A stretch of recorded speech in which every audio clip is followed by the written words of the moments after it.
بنعمة الإيمان وشرفنا باتباع خير الأنام. أما بعد، أعوذ بالله السميع العليم من الشيطان الرجيم. بسم الله الرحمن الرحيم. قال الله تبارك وتعالى في القرآن المجيد والفرقان الحميد: يا أيها الإنسان ما غرك بربك الكريم.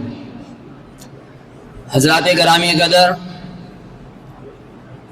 اسلام ایک ایسا نظام زندگی ہے جو ایک ضابطہ حیات اور دین فطرت ہے، جو انسان کو جینے کا سلیقہ سکھلاتا ہے، انسان کو اندھیروں کی گھاٹیوں سے نکال کر کے روشنی کی طرف لاتا ہے، اجالوں کی طرف لاتا ہے۔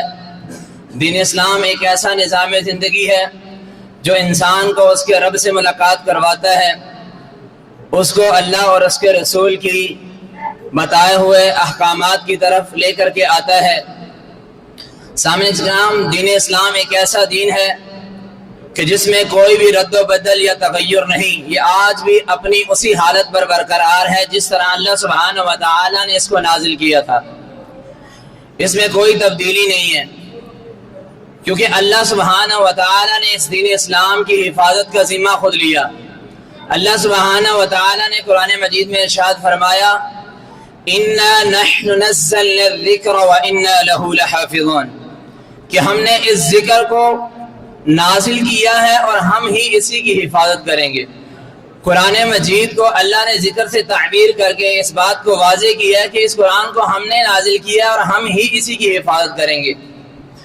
دین اسلام سے پہلے نازل ہونے والی شرعیتوں کی حفاظت کا ذمہ ان کے علماء اور فقہاء پر تھا، جیسا کہ اللہ سبحانہ و تعالی نے قرآن مجید میں ارشاد فرمایا تورات کا ذکر کرتے ہوئے کہ وَالرَّبَّانِيُّونَ وَالْأَحْبَارُ بِمَا اسْتُحْفِظُوا مِنْ كِتَابِ اللَّهِ، کہ پہلی شریعتوں، پہلی کتابوں کی حفاظت کا ذمہ ان کے راہبوں، ان کے علماء پر تھا کہ جنہوں نے ان کے اندر رد و بدل کیا، تبدیلی کی، منمانیاں کی، اس دین کی حفاظت نہیں کی۔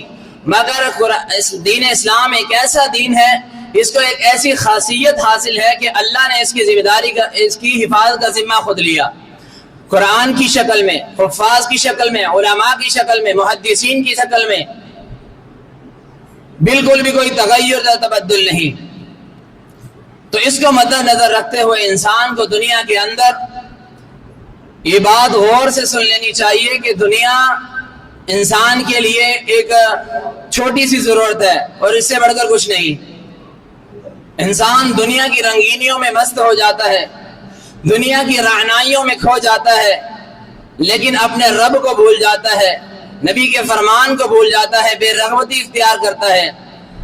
سیدنا انس بن مالک رضی اللہ تعالی عنہ روایت کرتے ہیں، فرماتے ہیں رسول اللہ صلی اللہ علیہ وسلم نے فرمایا: فمن رغب عن سنتی فلیس منی، کہ جس شخص نے میری سنت سے انحراف کیا، بے رغبتی اختیار کی، وہ مجھ میں سے نہیں۔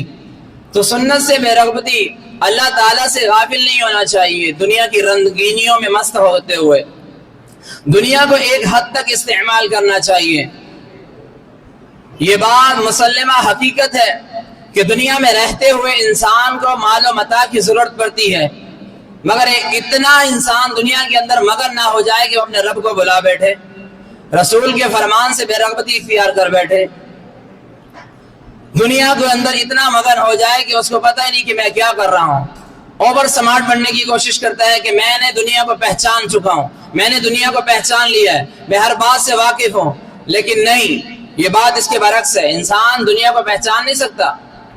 دنیا کو پہچان کب سکتا ہے؟ جب وہ قرآن مجید پر غور و فکر کرے گا، تدبر کرے گا، اللہ اور اس کے رسول کی حدیث پر عمل کرے گا، تب جا کر کے وہ دنیا کی حقیقت کو پہچان سکتا ہے، وگرنہ وہ دنیا اس کے لیے تباہی و بربادی کا سامان سے بڑھ کر کچھ نہیں ہے۔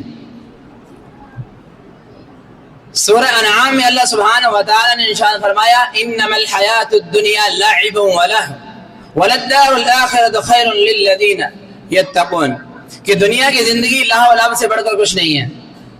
لعب ولہو، لعب کہتے ہیں کھیل کود کو، اور لہو کہتے ہیں جو چیز دل کے بہلانے کا سبب بنے۔ اور یہ انسان کی زندگی میں دو پہلو ہیں، ایک ہے لعب یعنی کھیل کود، یہ انسان کی زندگی کا پہلا مرحلہ ہے جو بچپن اور لڑکپن سے شروع ہوتا ہے۔ یہ دور، یہ حصہ انسان کی زندگی کا لعب ہے، کھیل کود میں گزارنے کا، اور دوسرا انسان کی زندگی کا سب سے اہم حصہ وہ ہے لہو، دل کو بہلانا، دل کی رنگین، دنیا کی رنگینیوں میں مست ہو جانا، اپنے رب سے غافل ہو جانا۔ تو یہ جو حصہ ہے دنیا انسان کی زندگی کا دوسرا لہو، اس سے انسان کو بچنا چاہیے۔ لہو و لعب کو اللہ نے یہ بیان کر کے فرمایا کہ اس زندگی سے نکلیے باہر، قرآن مجید اور حدیث کی طرف آئیے، اپنی زندگی کو سنواریے۔ کیوں کہا؟ اللہ نے کہا وَلَلدَّارُ الْآخِرَةِ خَيْرٌ، آخرت کا جو در ہے، گھر ہے، وہ بہتر ہے۔ کن کے لیے؟ یتقون، جو تقوی اختیار کرتے ہیں ان کے لیے۔ صحابہ کرام رضوان اللہ علیہم اجمعین نے دنیا کی زندگی سے بے رغبتی اختیار کی، انہوں نے دین اور ایمان کو اپنا شیوا بنایا، ایمان سے محبت کی۔ جس طرح کل آپ کے سامنے دورے میں شیخ نے ایک بات کہی تھی کہ صحابہ کرام کے دلوں میں محبت تھی، اللہ نے ان کے دلوں میں محبت کو بھر دیا۔ اللہ سبحانہ و تعالی نے ان کے دلوں میں ایمان کی محبت کو بھر دیا۔ کیوں؟ انہوں نے دنیا کی زندگی کو پس پش ڈال دیا، دنیا کی زندگی پر زیادہ توجہ نہیں دی۔ دنیا کی حقیقت کو جاننے کے لیے ایک بات میں آپ کے سامنے ذکر کروں گا۔ عبدالعزیز بن مروان رحمہ اللہ والی مصر، جب ان کی وفات کا وقت قریب آیا تو انہوں نے کہا کہ وہ کفن لے کر کے آئیے جو آپ مجھے پہنائیں گے۔ جب ان کے سامنے ان کا کفن لے کر کے آئے تو انہوں نے لوگوں سے پیٹ پھیر لی اور کہنے لگے ہائے افسوس مجھ پر، اور اپنے آپ سے کہنے لگے کہ تمہاری طوالت کتنی کثیر ہے اور تمہاری کثرت کتنی قلیل، یعنی دنیا کے اندر رہے تو اتنا کمایا، حصے میں کیا ہے؟ کفن۔